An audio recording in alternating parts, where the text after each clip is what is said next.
నమస్తే welcome to JTV express news. Nandikotkur నియోజకవర్గం కొత్తపల్లి మండలాన్ని అభివృద్ధి చేస్తాం ఎమ్మెల్యే గిత్తా జయసూర్య శుక్రవారం మండల ప్రజా పరిషత్ కార్యాలయంలో నిర్వహించిన సర్వసభ్యుల సమావేశానికి మండల అధ్యక్షుడు సుధాకర్ రెడ్డి ఆధ్వర్యంలో నిర్వహించారు. అంతకు ముందుకు నందికొట్కూరు ఎమ్మెల్యే గిత్తా జయసూర్యకు మండల ప్రజలు, ప్రభుత్వ అధికారులు, ప్రజాప్రతినిధులు ఘన స్వాగతం పలికారు. అనంతరం ఎమ్మెల్యే డాక్టర్ బిఆర్ అంబేద్కర్ కు విగ్రహానికి పూలమాల సత్కరించి జై కొట్టారు.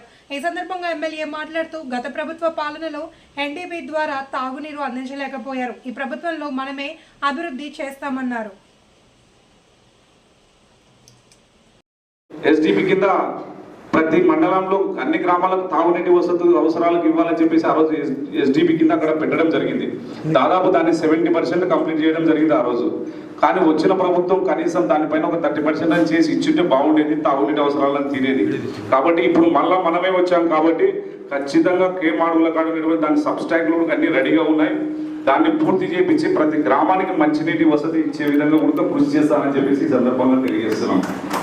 కాబట్టి ఇంకోటి, గ్రామాల్లో హెల్త్ సెంటర్లకు సంబంధించి నేను ఒకటే చెప్తున్నా, మెడికల్ వాళ్ళకు కానివ్వండి, ఎక్కడైనా సరే ఇది వెనుకబడినటువంటి ప్రాంతము, వాళ్ళకు అన్ని వేళలో మీరు అందుబాటులో ఉండాలి. నాకు టైం దొరికితే ఎప్పుడు వస్తానో ఎప్పుడు పోతానో కూడా తెలియనటువంటి పరిస్థితి. కాబట్టి దయచేసి ఆఫీసర్లలో కూడా నేను ఒకటే చెప్తున్నా, దయచేసి మండలంలో పనిచేసేటువంటి ఆఫీసర్లందరూ కూడా, ఎంఆర్ఓ గారు కూడా ఎప్పుడు అనుమతించం అందుబాటులో ఉండాలి. ఎందుకంటే మీరు రెగ్యులర్ స్టాఫ్ ఉందా లేదా చూసుకోండి. ఎవరైనా డిప్యూటేషన్ మీద ఉండే వాళ్ళు ఉంటే వెళ్ళిపోండి. ఎందుకంటే ఏదో ఇది మూల ప్రాంతము, ఇక్కడికి ఎవరు రారు అని దయచేసి అనుకోవద్దండి. నేను వస్తా.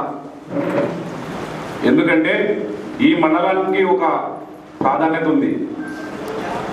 సంగమేశ్వరం ఇక్కడ ఇప్పుడు నేషనల్ హైవే కూడా ఇటు వస్తుంది. కాబట్టి ఈ మండలాన్ని డెవలప్మెంట్ చేయాలా.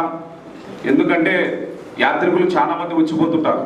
రోడ్స్ కానివ్వండి, తాగునీటి అవసరాలు కానివ్వండి, అలాగే మన ఏదైతే గతంలో సంగమేశ్వరం నుంచి పలపాల తిప్పగుడక మాండ్ర శివానంద రెడ్డి సార్ ఇన్ఛార్జిగా ఉన్నప్పుడు కూడా అక్కడికి దాదాపు కోట్లు వెచ్చించి అక్కడ రోడ్లు వేయడం జరిగింది.